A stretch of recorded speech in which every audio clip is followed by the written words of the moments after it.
nasi wa bainatinal huda wal furqan. Faman syahida minkum syahra falyasum. Wa man kana minkum maridan aw ala safarin fa iddatun min ayyamin ukhra. Yuridullahu bikumul yusra wa la yuridu bikumul usra.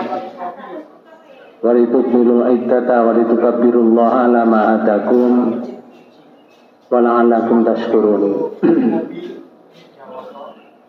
Sadaqallahul azim. Asyhadu an la ilaha illallah wahdahu la syarikalah wa asyhadu anna Muhammadan abduhu wa rasuluhu la nabiyya wa la rasula ba'dah. Allahumma shalli wa sallim wa barik ala Muhammadin wa ala alihi wa ashabihi ajmain. Hadirin hadirat Bapak Ibu yang dirahmati Allah, kita bersyukur kepada Allah karena kenikmatan yang diberikan pada kita sampai hari ini tidak pernah berhenti. Tinggal kita mengabdi kepada Allah, utamanya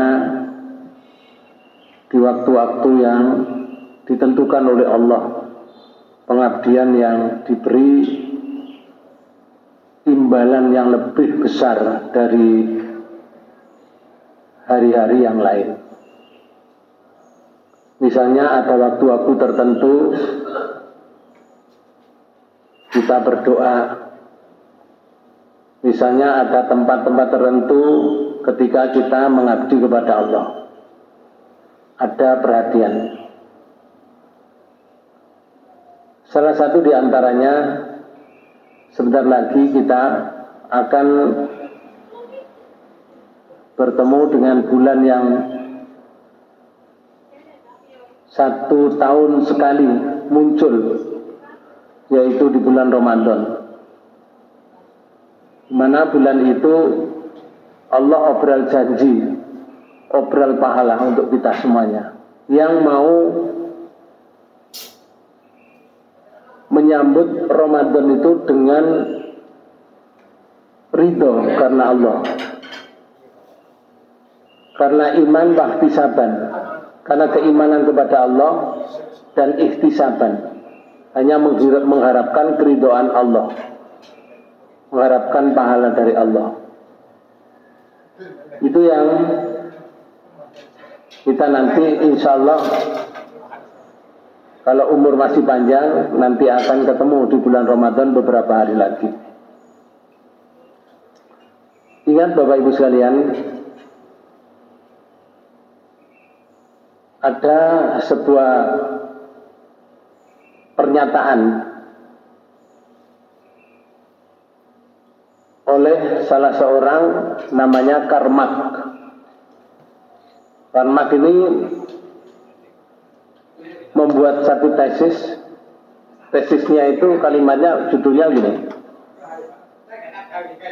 dunia akan tenang jika manusia perutnya kenyang dan senang.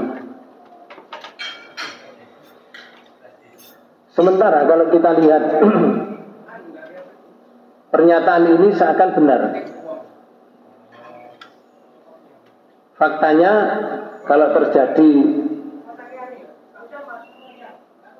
orang mengadakan penjajahan di dunia ini,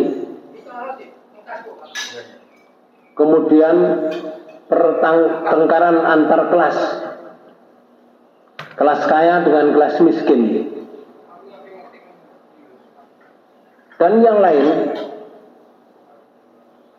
perampokan, pencurian, dan seterusnya. Itu kalau diurut-urut adalah beritanya dari perut, tuntutan perut. Kalau diurut-urut, sepertinya kalimat ini benar.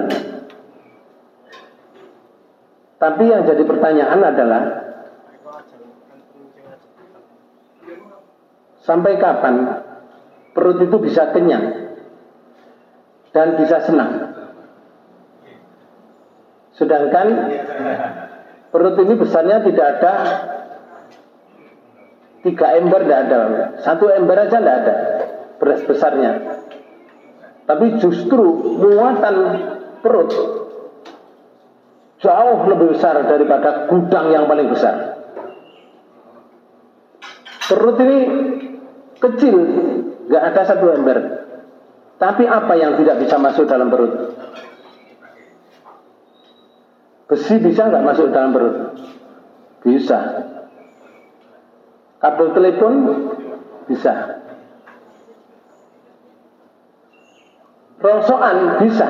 Semen, batu kali, batu kombong. Apa saja yang tidak bisa masuk? Bapak Ibu sekalian, lalu pertanyaannya, kalau menunggu perut kenyang, lalu kapan dunia akan tenang dan akan senang? Tidak akan pernah senang. Rasulullah dalam sebuah pernyataannya mengatakan ini, "Lau kana libni Adama wadiyani minadzahabi, latamanna anna lahu salisun. Wala jaufa bni Adam illa turab." Jikalau anak cucu Adam itu diberi lembah terdiri dari emas 2 lembah, diberi emas 2 lembah, latamanna anna lahu salisun, anak cucu Adam itu akan mengharapkan lembah yang ketiga. Tidak pernah puas. Diberi 2, diberi 1 dapat 2, diberi 2, masih ingin yang ketiga. Rasulullah menyatakan wala jafa bni Adam, dan tidak akan bisa memenuhi mulutnya anak cucu Adam ilat turab, kecuali dijejeli tanah. Kayak enak. Dijejeli tanah itu artinya mati baru selesai. Oleh karena itu manusia itu punya sifat namanya rakus dan tomak. Kalau ada orang usul saja ingin gajinya dinaikkan, mereka tidak dihadapi dengan hati yang tulus dan baik, tapi harus dihadapi dengan represif. Mereka dihukum, mereka disiksa dan seterusnya. Padahal kalau dibicarakan dengan baik-baik itu bisa saja. Ditunda kan ya juga bisa, andaikan dibicarakan dengan baik. Tapi karena sifatnya rakuh, tomak, maka hatinya, matanya menjadi gelap, hatinya menjadi batu, membatu, sehingga dia tidak bisa menerima usulan dan tidak bisa menerima kritik dan seterusnya. Karena itu Bapak Ibu saudara sekalian, salah satu pernyataan dalam Islam itu, dalam hidup ini ditawarkan oleh Allah, namanya puasa. Puasa itu bukan pengekangan supaya orang tidak makan, tidak. Tapi puasa itu adalah upaya pengendalian. Upaya pengendalian, termasuk mengendalikan makan. Hanya berupaya, upaya pengendalian, termasuk pengendalian makan. Karena dalam hidup ini itu tidak ada bebas yang sebebas-bebasnya itu. Pasti semuanya terbatas. Tidak ada yang bebas. Kalau kita misalkan mempunyai anak, lalu kita punya cita-cita begini, wah nanti kalau anak saya sudah selesai sekolah, saya akan bebas. Kata siapa? Sekolahnya selesai, anak belum nikah, belum kerja, bebas dari mana? Anak-anak yang sekolah, kalau saya masih sekolah, ada pengekangan, ada peraturan. Nanti kalau saya sudah keluar dari sekolah, saya nanti akan bebas dari peraturan. Kata siapa? Bapak Ibu sekalian, tidak pernah manusia itu tidak terbatas. Semuanya terbatas, dibatasi. Baik batasan itu melalui tulisan atau batasan itu melalui kesepakatan. Kita bangun tidur saja, kalau alat yang dipakai tidur itu tidak dibersihkan, tidak ditata dengan rapi, itu terjadi gap di dalam rumah tangga ini. Ada gesekan. Padahal tidak ada undang-undang yang tertulis pasal berapa, ayat berapa, tidak ada. Ayat 1 misalkan bangun tidur bantalnya harus ditata dengan rapi, tidak ada. Tapi ketika tidak diatur dengan rapi, terjadi gap dalam rumah tangga. Tidak bebas kita. Setelah makan saja, kalau kita tidak membersihkan tempat makan kita, jadi masalah. Meletakkan sandal saja, kalau tidak pada tempatnya, jadi masalah. Padahal itu tidak ada tulisannya, hanya sebuah kesepakatan. Karena itu hidup tidak ada yang tidak terbatas, semua terbatas. Nah, termasuk makan. Makan itu kalau Allah menawarkan puasa, makasih. Bukan berarti puasa itu pengekangan, tetapi upaya pengendalian. Kalau kita tidak mau mengendalikan secara tulus ikhlas, Bapak Ibu sekalian, maka akan dikendalikan oleh alam. Akan dikendalikan oleh alam. Silakan bebas makan, dikendalikan oleh alam nanti.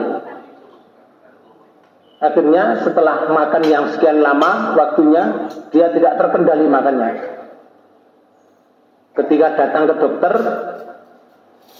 dikatakan oleh dokter, Bapak, Ibu, panjenengan jangan makan garam. Nanti kalau makan garam sekali lagi, ini naik tekanan darahnya, panjenengan koid ini. Apa koid itu? Selesai, Bapak. Dokternya saya gergeten, tekanan darahnya tidak kunjung turun, Bapak. Setiap kali ke dokter naik terus, makanan jadi jaga. Pak, Bu, berapa harganya garam? Yang bisa beri garam hanyalah orang-orang yang tidak punya uang. Sementara kita punya uang banyak, tidak boleh beli garam. Ironis hidup. Dan masih banyak contohnya dalam hidup ini. Kalau tidak mau mengendalikan, akan dipaksa oleh alam, dikendalikan oleh alam. Karena hidup ini tidak ada kebebasan yang tidak terbatas. Kebebasannya terbatas. Nah, sebentar lagi kita akan kedatangan bulan Ramadan, bulan yang penuh dengan berkah. Mari kita sambut dengan hati yang ikhlas, dengan gembira. Artinya bukan gembira saja karena banyak takjil, tidak. Karena ada gembira, wah saya takjil ke sana, takjil ke sini, bukan itu. Tapi gembira karena Allah menghargai apa yang kita lakukan di bulan Ramadan. Tidak seperti di bulan-bulan yang lain. Di bulan hari ini atau hari ini tidak sama dengan hari di bulan Ramadan. Rasulullah pernah berkhutbah menjelang bulan Ramadan di akhir bulan Sya'ban seperti ini. Khutbahnya Rasulullah yang diantar oleh salah seorang sahabat Rasulullah namanya Salman Al-Farisi. Itu menyatakan Rasulullah pernah berkhutbah, isinya khutbah begini. Ya ayyuhan nas, wahai manusia, innahu qad adallakum syahrun mubarakun. Sesungguhnya telah datang kepada kamu syahrun, bulan mubarakun yang berkah, bulan berkah. Fihi, di dalam bulan itu lailatun, ada satu malam. Khairum min alfi sahrin. Kalau kamu beribadah satu malam saja di bulan itu, tepat di satu malam yang dijanjikan oleh Allah di bulan itu, kalau kita beribadah kepada Allah, dinilai oleh Allah sama dengan orang beribadah lebih dari 1000 bulan berturut-turut. 1000 bulan itu ya kalau dihitung ya 83 tahun lebih, Pak. Itu lebih baik Mas Yan. Satu hari itu satu malam itu masih lebih baik daripada 1000 bulan beribadah. Malam Pak ini Pak, bukan siang. Malam, hanya satu malam. Maka terkenal dengan malam Lailatul Qadar. Di hari itu kita berlomba untuk mendapatkan kebaikan dari Allah yang dijanjikan di bulan itu. Dan janji itu tidak salah karena Allah yang menjanjikan, yang Maha Kuasa, yang beri hidup ini. Untuk memberi surga itu caranya seperti itu, Bapak. Kalau bahasa kita jagakno sholat kita, jagakno sedekah kita untuk beli surga, tidak nutup, Bapak. Surga itu mahal. Surga itu Pak Bu, mala ainun ra'at wala udhunun sami'at wala khatara ala qalbi bashar. Belum pernah didengar oleh telinga beritanya, belum pernah dilihat oleh mata beritanya, belum pernah terdetik dalam hati surga itu. Saking nikmatnya. Sama di dalam Quran surat 41 di ayat 30, di ayat 31 itu dikabarkan oleh Allah bahwa surga, orang yang di surga itu apa yang terdetik di dalam hati datang, dan apa yang diminta diberi oleh Allah. Terdetik hanya di dalam jiwanya saja, terdetik di dalam jiwanya saja. Saya kepingin durian, masih terdetik sini duriannya sudah datang waktu. Duriannya sudah datang. Tidak ada alam semacam itu kecuali di surga. Itu mahal. Karena itu kalau membeli surga dengan ibadah kita nggak nyucuk. Caranya Allah meningkatkan pahala dari ibadah, walaupun dikerjakan satu, itu diberi pahala yang berlipat ganda. Kalau sedekah itu satu begini, kalau dibawa ke sabilillah seperti ini, itu menjadi 1400 cincir gelas. 1400 gelas. Ayatnya belum selesai. Di surat 2 ayat 261. Di akhir ayat, wallahu yudha'ifu liman yasha.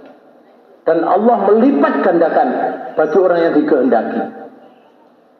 Tidak cukup hanya 1400. Kalau lipat ganda menjadi 2800. Kalau ganda dalam hadis riwayat Ahmad dan riwayat Tirmidzi itu disebutkan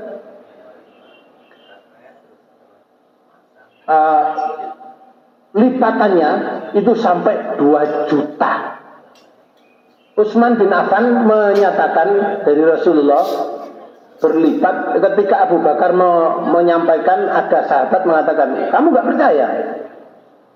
Ini berita dari Rasulullah. Satu ini menjadi 2 miliar. Subhanallah. Bapak Ibu sekalian, itulah untuk membeli surga nanti. Yang dikerjakan sedikit tapi dilipatkan. Tapi lihat kapan itu disampaikan. Karena itu kalau minuman ini dibawa ke orang jaga di gerdu itu, jaga di pos kamling, Mas, ini saya punya minuman 1, silakan diminum. Bapak Ibu dapat pahala, tapi pahalanya 1. Tapi kalau dibawa ke sabilillah begini, Berdasarkan Quran surat 2 ayat 261, dilipat gandakan. Wallahu yudha'ifu liman yasha. Dan Allah akan melipat gandakan bagi orang yang dikehendaki. Enggak main-main ini Quran, Bang. Itulah Allah memberikan kepada kita. Ya itulah namanya rahmat. Jadi masuk surga itu karena rahmat Allah, bukan karena ibadah kita. Enggak nyocok, Bang. Ibadah kita berapa? Taruhlah kita sholat, misalkan sholat subuh semacam ini, mulai dari takbiratul ihram sampai salam, konsentrasinya berapa menit? Sholatnya 5 menit, konsentrasinya berapa menit? Waktu sholat tadi ingat apa saja? Pak, Bu, kalau dari 5 menit itu dipotong 4 menit, tinggal 1 menit konsentrasi. Itu pun akan salam, tidak konsentrasi lagi, Bang. Hilang. Kalau tidak konsentrasi, bagaimana nilai sholat itu? Apakah nilainya 60, apa 80, apa 100, atau memang dinilai 20, atau nggak ada nilainya sama sekali? Setiap kita berbuat itu dinilai oleh Allah. Cuma nilainya kan tergantung dari kebaikan kita berbuat. Sodako saja kelihatannya sodako baik.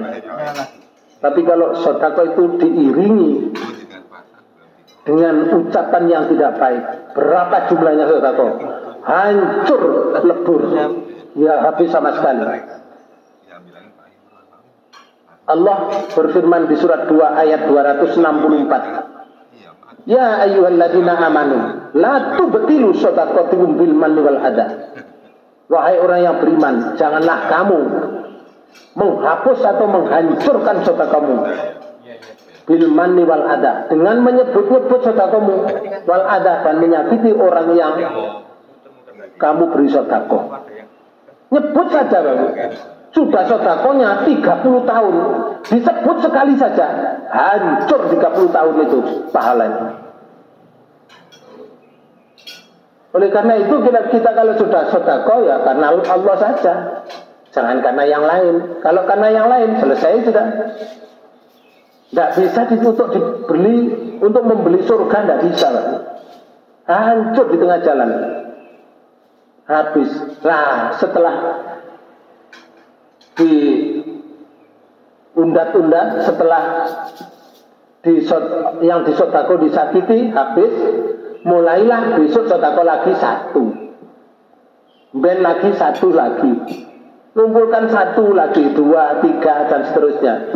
Padahal sudah berjalan 30 tahun. Kenikmatan itu luar biasa. Karena itu Allah menyatakan qaulun ma'rufun wa maghfiratun khairum min shadaqatin yatba'uha adha.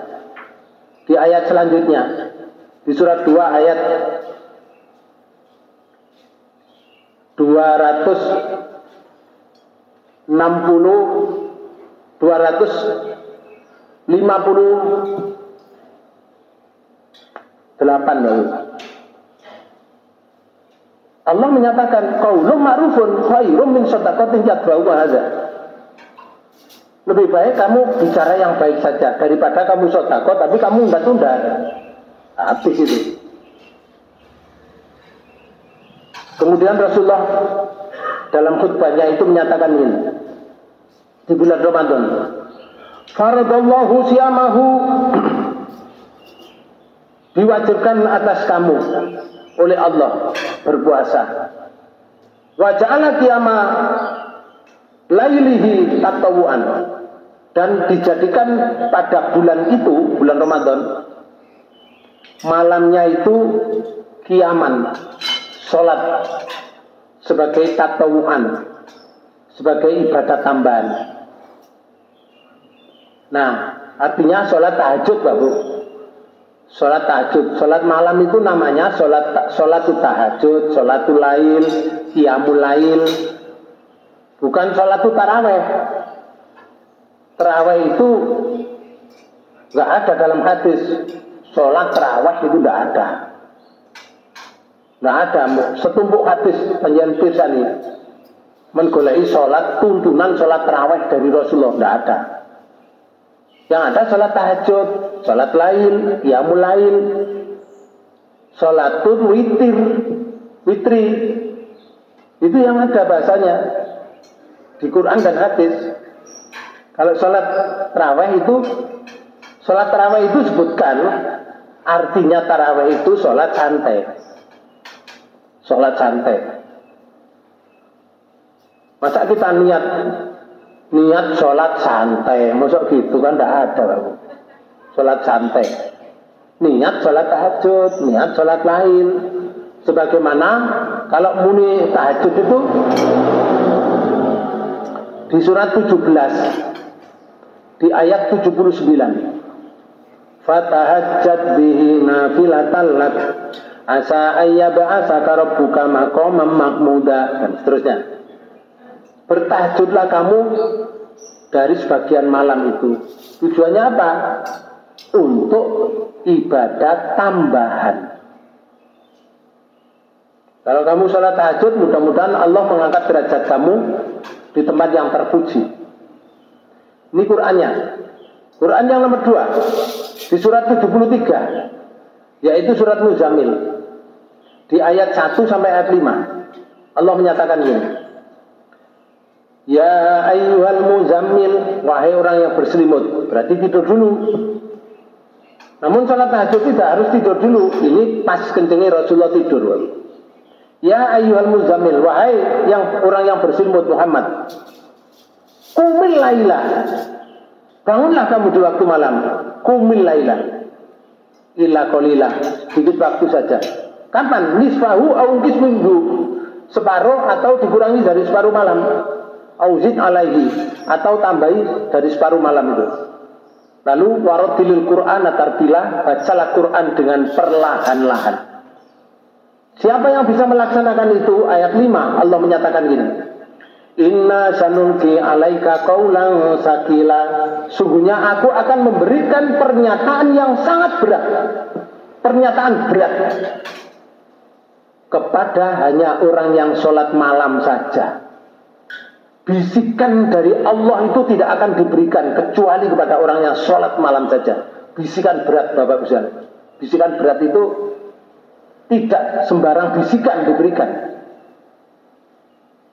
tapi rahmat Allah yang dibisikkan pada orang yang di waktu malam sepertiga akhir malam itu, atau setengahnya malam, atau dikurangi sedikit dari setengah malam itu.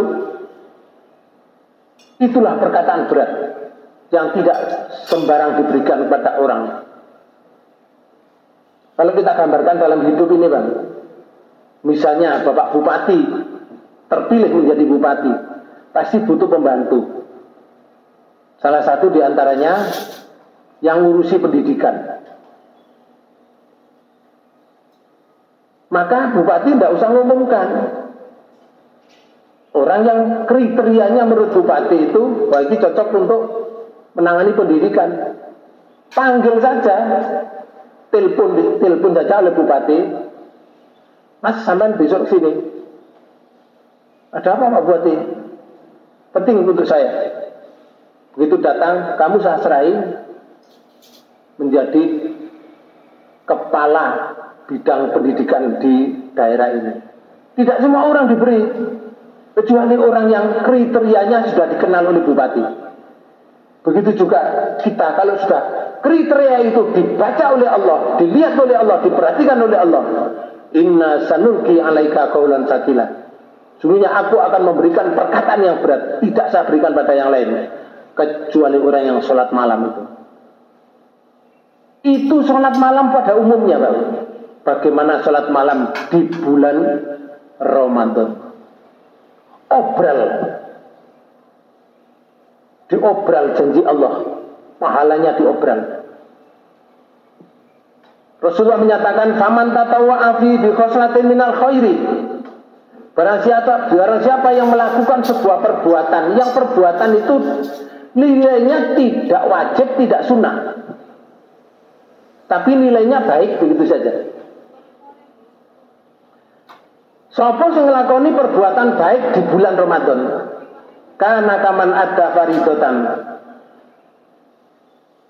Barang siapa yang melakukan bikhoslatin yang baik, kana faridotan, kana kaman ada faridotan, fima siwa, maka dinilai oleh Allah sebagaimana perbuatan wajib. Bapak Ibu sekalian, sunnah saja ya kita lihat. Sunnah, melakoni perbuatan sunnah di bulan Ramadan. Ini untuk motivasi kita, Bapak. Supaya kita ini sungguh-sungguh di bulan Ramadan. Melakoni perbuatan sunnah itu diberi pahala oleh Allah seperti perbuatan wajib. Saya tunjukkan sunnah ya, salah satu di antaranya. Panjenengan sebelum sholat subuh, tadi sholat sunnah. Pertama datang namanya sholat sunnah tahiyatul masjid. Ini sholat sunnah. Yang kedua setelah itu sholat lagi 2 rakaat. Namanya sholat qobliyal fajri. Qobliyal fajri. Sebelum sholat subuh. Bahasa kita ini sebelum subuh. Sholat sunnah sebelum subuh. Sunnah. Dalam hadis riwayat Bukhari, Bapak Ibu sekalian, Rasulullah menyatakan, rakaataini qoblal fajri khairu minad dunya wa ma fiha.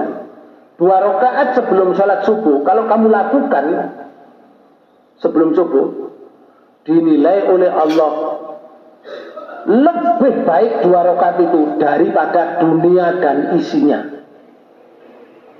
Allahu Akbar. Pak Bu, ini bukan di bulan Ramadan, di hari-hari biasa seperti ini. Ini nilainya lebih baik dari dunia dan isinya. Siapa di dunia yang punya dunia dan isinya ini? Tidak ada. Orang yang terkaya keduniaannya dititipi oleh Allah. Sejak Nabi Adam sampai sekarang ini, Bang, nggak ada. Kecuali Nabi Sulaiman. Nabi Sulaiman saja tidak punya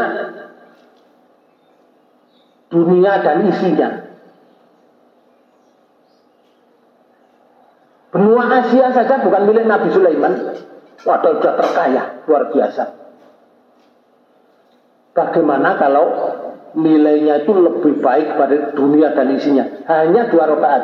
Kalau kita tidak sholat 2 rakaat sebelum subuh, sama dengan kehilangan dunia dan isinya. Nah pertanyaannya, merasa kehilangan atau tidak ketika kita tidak sholat? Itu yang paling penting, Bapak.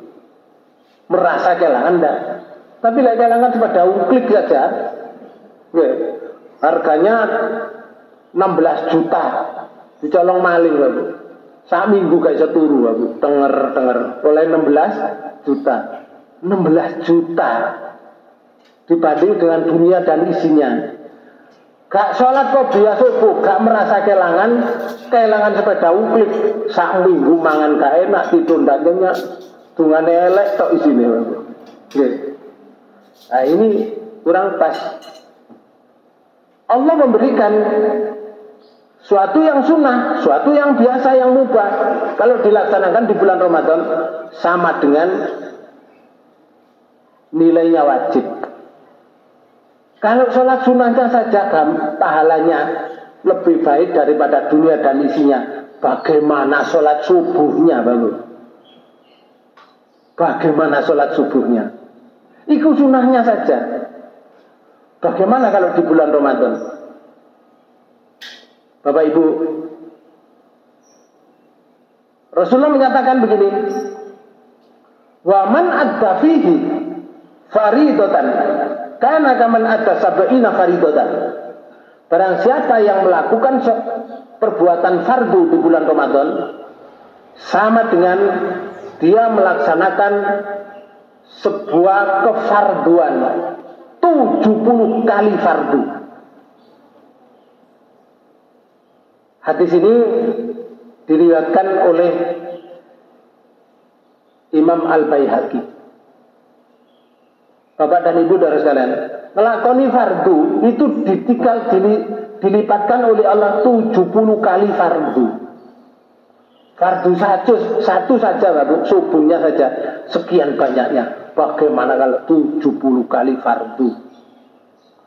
Hanya ada di bulan Ramadan. Bulan Ramadan terus Rasulullah mengatakan, "Fahuwa syahrun sabrun." Bulan Ramadan itu bulan sabar. Wa sabru sawabul jannah. Sabar, bulan sabar. Orang yang sabar itu diberi surga oleh Allah. Wa huwa syahrul muasah. Di bulan Ramadan itu bulan muasah. Muasah itu bulan tuntunan. Wa huwa syahrun yuzadu rizqil mu'minuna bi. Yaitu di bulan Ramadan itu dilipatkan atau ditinggalkan rezeki orang-orang yang beriman. Dilipatkan rezekinya. Manfaat. Nah ini salah satu di antaranya. Manfaat. Barang siapa yang memberikan makan orang berbuka puasa iman, berbuka puasa. Manfaat iman. Barang siapa yang memberikan makan pada orang yang berbuka puasa. Kana lahu idkun rokobatin.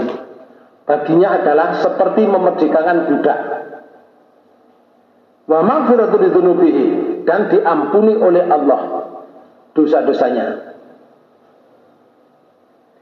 Kila, lalu sahabat bertanya, ya Rasulullah, laisa kulluna yajidu mayufatiru syam. Tidak semua orang ya Rasul bisa memberikan makan kepada orang. Kalau seperti saya ada, rupanya sahabat yang miskin ini kelihatannya. Kalau seperti saya, oh yang saya makan saja susah ya Rasul. Bagaimana kalau saya memberikan makan pada orang?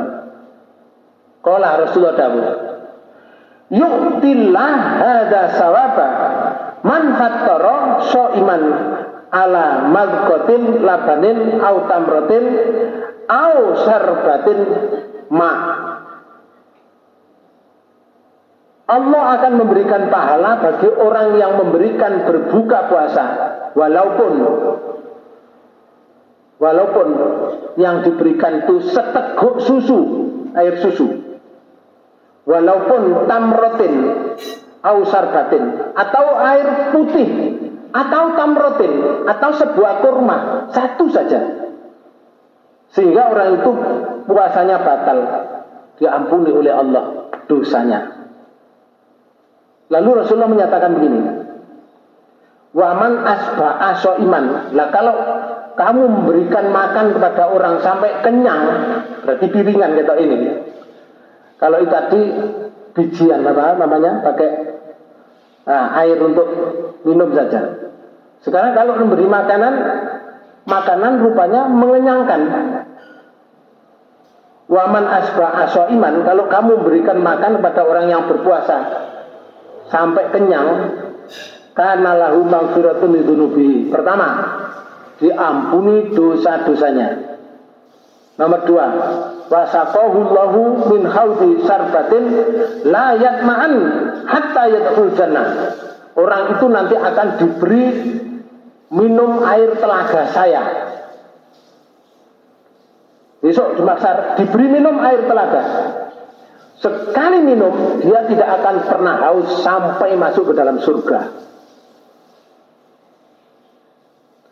Wa kana lahu mislu ajri min ghairi ayang kusa min ajri syai'ah, dan diberi pahala oleh Allah seperti pahalanya orang yang berpuasa. Sedikit pun orang yang berpuasa tadi tidak dikurangi pahalanya.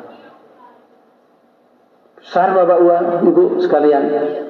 Oleh karena itu kita sambut di bulan Ramadan itu dengan hati yang tulus, dengan hati yang sangat gembira.